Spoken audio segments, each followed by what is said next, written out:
प्रतिवर्ष जब सावन का महीना आता है तो पूरा वातावरण शिवमय हो जाता है। चारों तरफ हर हर महादेव के जयकारे गूंजने लगते हैं।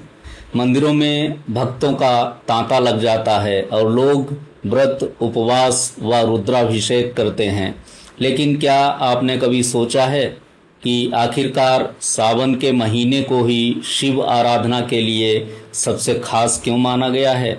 क्या इसके पीछे सिर्फ धार्मिक मान्यता है या इसके साथ कोई गहरा वैज्ञानिक, मौसमी और मानसिक रहस्य भी जुड़ा है? आइए आज के इस वीडियो में हम इसी रहस्य को गहराई से समझते हैं। सबसे पहले बात करते हैं सावन के महीने की प्राकृतिक स्थिति की। ज्योतिष और पंचांग के अनुसार सावन का महीना वर्षा ऋतु का मध्य होता है।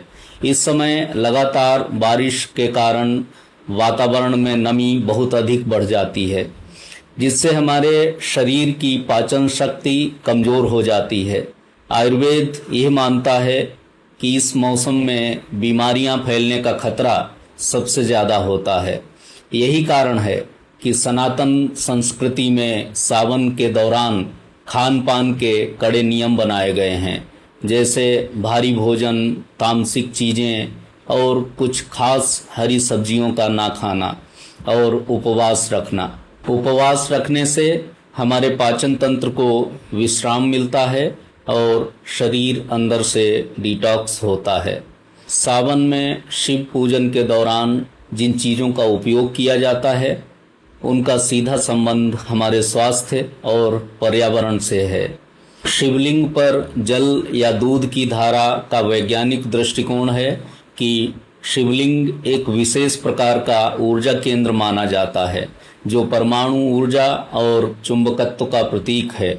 लगातार जल या ठंडे दूध की धारा चढ़ाने से शिवलिंग का तापमान संतुलित रहता है और वहाँ एक शांत चुंबकीय क्षेत्र का निर्माण होता है। मानसिक रूप से जब हम शांत मन से जल अर्पित करते हैं तो यह हमारी एकाग्रता को बढ़ाता है। बेलपत्र और धतूरा अर्पित करना। आयुर्वेद में बेलपत्र का अत्यधिक औषधीय महत्व है। बेलपत्र में प्राकृतिक एंटीबैक्टीरियल और रोगाणुनाशक गुण होते हैं। इसके साथ ही बेलपत्र के त्रिदल यानी 3 पत्तियां हमारे शरीर के त्रिदोष यानी वात, पित्त और कफ को संतुलित करने का प्रतीक हैं। रुद्राक्ष धारण करने का वैज्ञानिक दृष्टिकोण ये है कि यह एक प्राकृतिक डाइपोलर का काम करता है। ये हमारे शरीर के ब्लड प्रेशर और बायो इलेक्ट्रिक सर्किट को नियंत्रित करके हृदय की गति और मानसिक तनाव को शांत करता है। शास्त्रीय दृष्टि से देखें तो भगवान शिव को संहार का देवता कहा गया है, जिसका अर्थ है पुराने और नकारात्मक विकारों का अंत, ताकि एक नई शुरुआत हो सके।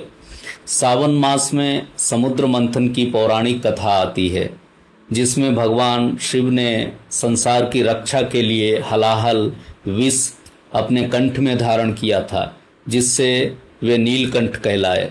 इसका दार्शनिक और मनोवैज्ञानिक संदेश यह है कि वर्षा ऋतु के इस परिवर्तनकारी समय में हमारे मन में भी कई बार नकारात्मक विचार और मानसिक विष जैसे तनाव, अहंकार, ईर्ष्या पैदा होते हैं। शिव की साधना हमें सिखाती है कि उन विकारों को अपने भीतर पचाकर शांत कैसे रहना है। सावन के दिनों में जब पूरा वातावरण हरा भरा होता है, नदियों का जलस्तर बढ़ता है और प्रकृति अपने सबसे सुंदर रूप में होती है, तब मनुष्य का मन प्राकृतिक रूप से अंतर्मुखी होने लगता है। ऐसे समय में भगवान शिव का ध्यान, रुद्राक्ष की माला से मंत्र जप और सात्विक जीवन शैली हमारे नर्वस सिस्टम को पूरी तरह शांत और तनाव मुक्त कर देती है। तो मित्रों, सावन का महीना केवल एक धार्मिक अनुष्ठान नहीं है, बल्कि यह प्रकृति, शरीर, मन और विज्ञान का एक अद्भुत समन्वय है। इस पावन मास में अपनी सेहत का ध्यान रखें, सात्विक रहें और शिव की ऊर्जा से अपने जीवन को सकारात्मक बनाएं। यदि ये जानकारी उपयोगी लगी हो तो इस वीडियो को शेयर करें, हमारे फेसबुक पेज को फॉलो और यूट्यूब चैनल को सब्सक्राइब करना ना भूलें। धन्यवाद। हर हर महादेव।